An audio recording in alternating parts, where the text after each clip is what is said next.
règne sur notre monde. Tant de mirages nous promettent le bonheur, tant d'illusions nous détournent de toi. Réaffirme ta promesse de salut, Seigneur. Nous le croyons, nous avons besoin d'être sauvés. Seuls, nous courons à notre perte. Donne-nous ton salut, Seigneur.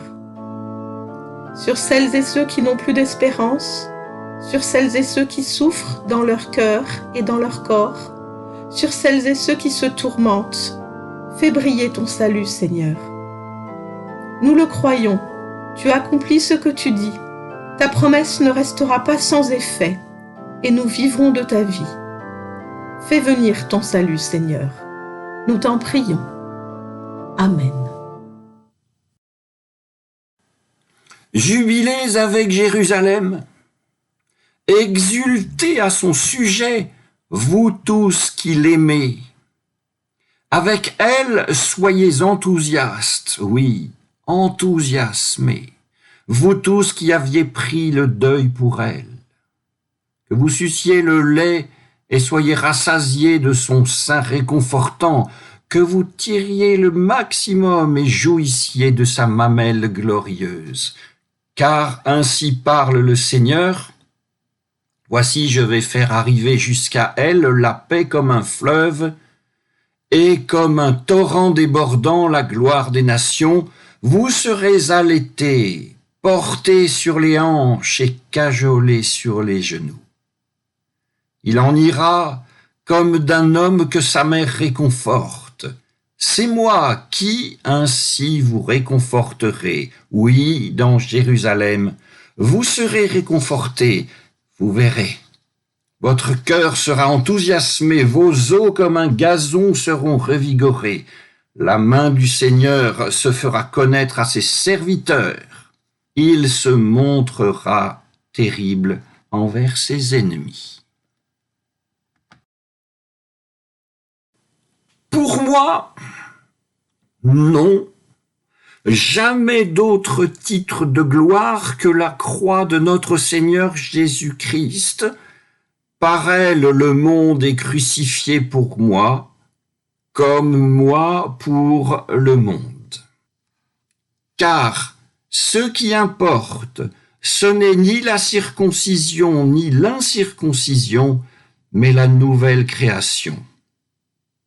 Sur ceux qui se conduisent selon cette règle, paix et miséricorde, ainsi que sur l'Israël de Dieu. Dès lors, que personne ne me cause de tourment, car moi je porte en mon corps les marques de Jésus. Que la grâce de notre Seigneur Jésus-Christ soit avec votre esprit, frères. Amen. Après cela, le Seigneur désigna 72 autres disciples et les envoya, 2 par 2, devant lui, dans toute ville et localité où il devait aller lui-même. Il leur dit, « La moisson est abondante, mais les ouvriers peu nombreux. Priez donc le maître de la moisson d'envoyer des ouvriers à sa moisson. Allez, leur dit-il, voici que je vous envoie comme des agneaux au milieu des loups. N'emportez pas de bourse, pas de sac, pas de sandales, et n'échangez de salutations avec personne en chemin. Dans quelque maison que vous entriez, dites d'abord « Paix à cette maison ». Et s'il s'y trouve un homme de paix, votre paix ira reposer sur lui. Sinon, elle reviendra sur vous. Demeurez dans cette maison, mangeant et buvant ce qu'on vous donnera, car le travailleur mérite son salaire. Ne passez pas de maison en maison, non. Dans quelque ville que vous entriez et où l'on vous accueillera, mangez ce qu'on vous offrira. Guérissez les malades qui s'y trouveront et dites-leur, le règne de Dieu est arrivé jusqu'à vous. Mais dans quelque ville que vous entriez et où l'on ne vous accueillera pas, sortez sur les places et dites, même la poussière de votre ville qui s'est collée à nos pieds, nous l'essuyons pour vous la rendre. Pourtant, sachez-le, le règne de Dieu est arrivé. Et je vous le déclare, dit Jésus. Ce jour-là, Sodome sera traitée avec moins de rigueur que cette ville-là. Malheureux es-tu, Chorazin, malheureux es-tu, Bethsaïda, car si les miracles qui ont eu lieu chez vous avaient eu lieu à Tyr et à Sidon, il y a longtemps qu'elles se seraient converties, vêtues de sacs et assises dans la cendre. Oui, lors du jugement, Tyr et Sidon seront traités avec moins de rigueur que vous. Et toi, Capharnaüm, seras-tu élevé jusqu'au ciel? Tu descendras jusqu'au séjour des morts. Qui vous écoute, m'écoute, poursuit Jésus. Et qui vous repousse, me repousse. Mais qui me repousse, repousse celui qui m'a envoyé. Et là-dessus, après être partis pendant un certain temps, les 72 disciples revinrent dans la joie, disant, « Seigneur, même les démons nous sont soumis en ton nom. » Jésus leur dit, « Je voyais Satan tomber du ciel comme l'éclair. Voici, je vous ai donné le pouvoir de fouler aux pieds serpents et scorpions et toute la puissance de l'ennemi, et rien ne pourra vous nuire. Pourtant, ne vous réjouissez pas de ce que les esprits vous sont soumis, mais réjouissez-vous de ce que vos noms sont inscrits dans les cieux. » L'évangile de Luc, lorsqu'on l'associe avec le livre des Actes des Apôtres, constitue un récit qui commence avant même la naissance de Jésus de Nazareth et qui finit lorsque son message commence à être proclamé à toutes les nations. Il nous faut ici entendre par nation tous ceux qui ne sont pas juifs, ceux qui ne parlent pas araméen, tous ceux qui parlent la langue commune de l'époque, grecque. Mais l'on sait que bien des efforts de traduction seront très tôt accomplis pour que le message soit traduit et rendu compréhensible, qui en arménien, par exemple, ou en éthiopien, ou en syriaque, pour ne parler que des choses les plus précocement mises en œuvre. Mais avant cet effort de traduction, il y a un effort de mission, de programmation qui semble avoir été accompli par les apôtres eux-mêmes. On connaît ainsi les voyages de Pierre, on subodore les voyages de Philippe, on nous dit que la première communauté fut dispersée après une persécution, et l'on ne peut pas ignorer les voyages de Paul, à ceci près que Paul ne fait pas partie du collège des apôtres, entendons par là le collège des 12, ceux qui sont réputés avoir effectivement connu Jésus de son vivant. Mais, à part Pierre et Philippe, 2 sur 12, qu'ont fait, selon la Bible, les autres apôtres? Voyager? Évangéliser? S'installer, plutôt en communauté ou en école, en se donnant par exemple pour tâche d'élaborer et de maintenir le bon message et la bonne doctrine? Qu'un livre spécifique s'appelle justement Actes des apôtres et qu'il soit dans nos Bibles juste après les 4 évangiles, doit nous donner à penser que très tôt, dans l'histoire de la chrétienté, au moins occidentale, il a été tenu pour acquis que l'origine de l'Évangile, les textes, la doctrine et l'histoire, étaient apostoliques. Cela venait des apôtres, et que les évangiles aient pour titre les noms de 4 de ces apôtres vient évidemment à l'appui de cette idée. Mais est-ce aussi simple? Origine apostolique de l'Évangile est une idée certes intéressante. Mais cette idée ne dispense pas d'une question simple. Les apôtres, lorsqu'ils ont voyagé et prêché l'Évangile de Jésus-Christ, qu'ont-ils trouvé comme terrain ou comme terreau?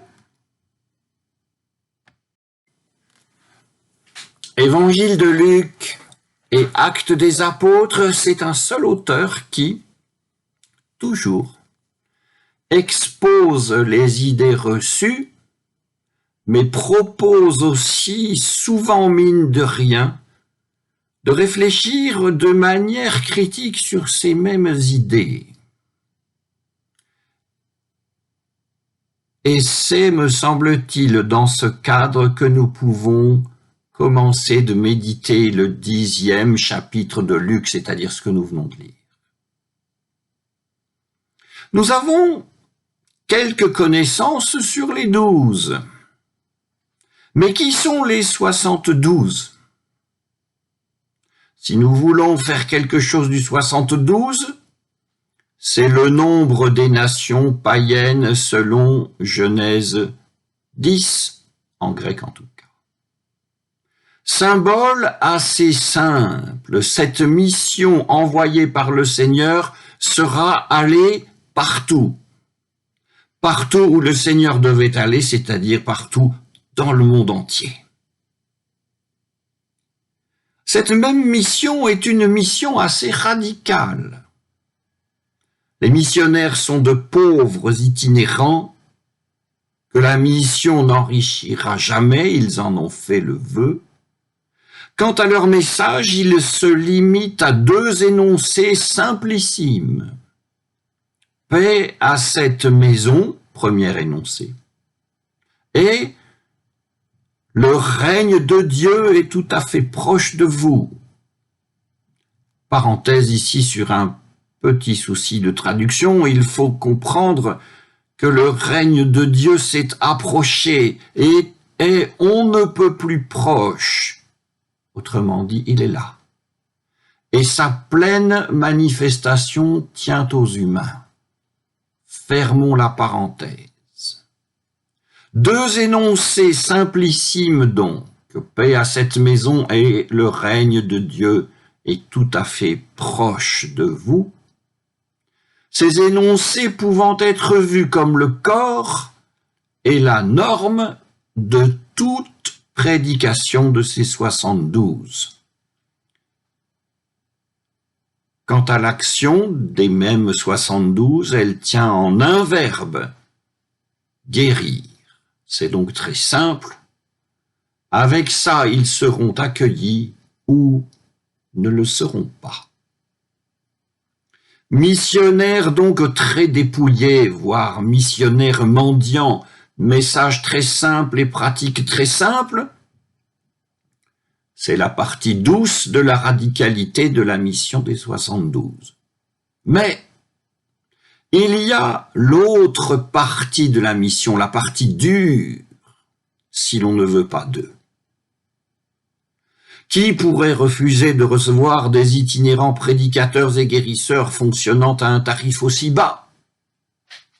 Mais on n'est pas obligé de les recevoir.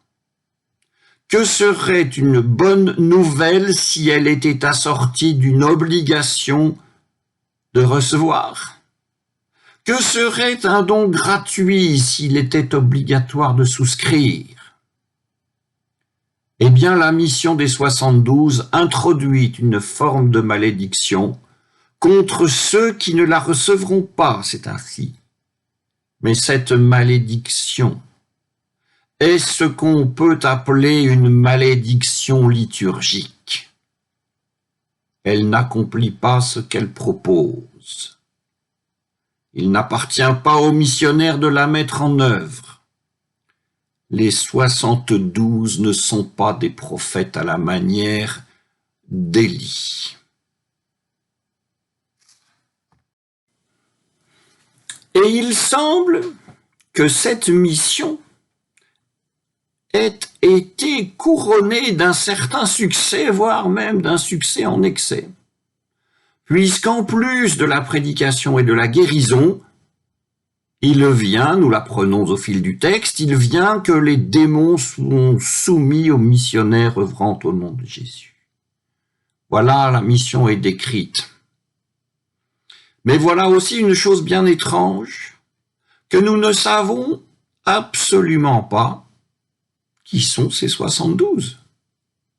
Ils sont, nous dit Luc, désignés en plus des 12 et après les 12, mais ils sont envoyés en mission avant les 12 et pour une mission couronnée de succès, pendant que les 12, eh bien on ne sait pas. On ne sait pas ce que firent les 12 pendant que les 72 étaient à besogner partout pour l'Évangile dans les vignes du Seigneur. Eh bien, ces 72, j'aime bien les appeler les apostoliques anonymes, car anonymement, ils vont recevoir leurs lettres de mission et les instruments de leur mission. Anonymement, ils vont accomplir leur mission, puis, redoublant d'anonymat, ils disparaîtront, avec seulement cette unique distinction: réjouissez-vous de ce que vos noms ont été inscrits dans les cieux, déclaration pour eux de Jésus. Qui sont-ils? Nous ne le savons pas, chose déjà dite. Nous ne le saurons pas, ni jamais. Leur existence est attestée par les traces de leur mission, par les traces de leur passage. Il nous faut envisager leur existence du point de vue des 12, puis après devenus à leur tour apôtres, les 12 donc, et partis en mission. De qui les 12 tiennent-ils leur autorité? Quel est le contenu de la prédication? Quelle est aussi la norme de cette prédication? Et surtout, à qui et où prêchent-ils? Ils prêchent partout et ils prêchent à tous. Mais, enfin, que trouvent-ils, les 12, là où ils prêchent? L'Évangile aura-t-il été déjà prêché avant que les 12 s'amènent avec leur autorité, leur catéchisme, leur baptême? Si l'on entend par évangile l'histoire, vie et mort de Jésus de Nazareth, plus sa compréhension comme miséricorde et amour de Dieu dans l'histoire d'Israël et du monde, alors oui, les 12 sont les premiers. Mais, si l'on entend par évangile la mission des 72 comme nous l'avons entendu, alors les 12 ne sont pas les premiers. Ils ont été précédés par une autre mission, celle des itinérants, très simples prédicateurs et très simples guérisseurs, qui apparaissent, disparaissent, sans souci de rassemblement, d'organisation, de pérennisation, non. Ils laissent là leurs tâches et leurs messages, abandonnés à la raison du temps. Ainsi, la thèse portée par les 72 apostoliques anonymes, c'est que partout où Jésus devait aller lui-même, la mission des 72 était toujours déjà passée. Et plus avant encore, cette thèse, c'est que partout où l'on annonce un évangile élaboré et structuré, inscrit dans une histoire de Dieu, du Christ et de l'Esprit, partout donc où l'on annonce ainsi, partout l'évangile a toujours déjà été annoncé. et reçu librement comme présence concrète du règne de Dieu. Cela, bien sûr, ne signifie pas qu'il faille à notre époque renoncer à toute évangélisation. Cela signifie que ceux à qui l'on s'adresse, ceux à qui nous nous adressons, ne sont jamais sans connaître ce que nous appelons, nous, bienfaits de Dieu, mais qui peuvent porter ces bienfaits de Dieu quantité d'autres noms. Bien sûr, à cette affirmation, nous pourrons opposer qu'en certains endroits, la mission des 72 a été repoussée et qu'à cette attitude correspondent de sévères et divines sanctions. Mais ces sanctions, qui va les mettre en œuvre? Le texte nous le dit, en somme, Dieu lors du jugement, c'est-à-dire dans très longtemps. Tellement longtemps, ce qui fait que la liberté d'accepter ou de refuser demeure pour toujours et toujours inentamée. Dans les illustrations que Jésus propose, il y a du Satan, il y a des serpents et des scorpions, il y a des villes qui flambent. Mais ce qui demeure, ce par quoi tout commence et ce par quoi tout recommence, c'est l'annonce de l'Évangile et c'est donc la liberté. Voilà, cette méditation sur les 72 touche à sa fin pour aujourd'hui. Méditation d'un évangile ramené à sa plus simple expression, proclamation et service du prochain, à son plus grand engagement et à son plus bel accomplissement. Frères et sœurs, réjouissez-vous d'avoir part à cette tâche et réjouissez-vous, car vos noms ont été inscrits dans les cieux. Amen.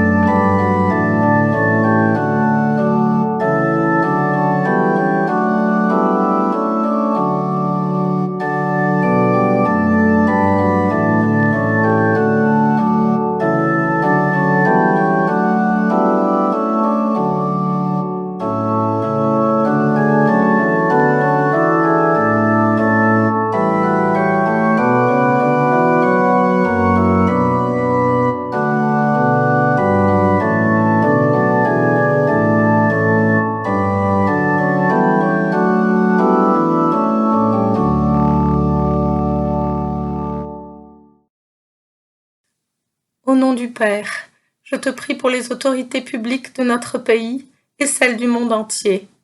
Affermis et soutiens les gouvernants qui cherchent à gouverner avec droiture. Corrige ceux qui peinent ou se refusent à le faire. À tous, donne un peu de ta sagesse. Au nom du Père, je te prie pour les journalistes qui ont une responsabilité dans la formation de l'opinion publique. Rends-les attentifs à leurs devoirs. Fais-les se soucier de la vérité et non de la polémique. À tous, donne un peu de ton discernement. Au nom du Père, je te prie pour les soignants. Soutiens leurs efforts et consolide la sollicitude qu'ils montrent aux malades qui sont dans leurs mains. À tous, donne un peu de ta bonté. Au nom du Père, je te prie pour tous ceux qui ne peuvent pas encore se réjouir, les pauvres, ceux que je croise et ceux que je ne verrai jamais, les prisonniers, les vieillards, les isolés, les enfants qui n'ont pas de parents, pas de bons parents. À tous, donne un peu de ta force. Nous avons tous besoin maintenant d'un courage nouveau pour dépasser l'endroit où nous nous trouvons. Ne nous laisse pas trop désemparés. Ne nous laisse pas trop préoccupés de nous-mêmes. Rends-nous sensibles aux besoins de ceux qui sont mis sur notre chemin par le hasard ou par ta sainte volonté. Fais-nous trouver la parole ou le geste qui apaise, soutient, redresse. Nous te le demandons au nom de ton Fils bien-aimé, notre Seigneur Jésus-Christ, qui sur les chemins du monde a parlé sans haine ni crainte et a remis debout les humains qu'il a rencontrés.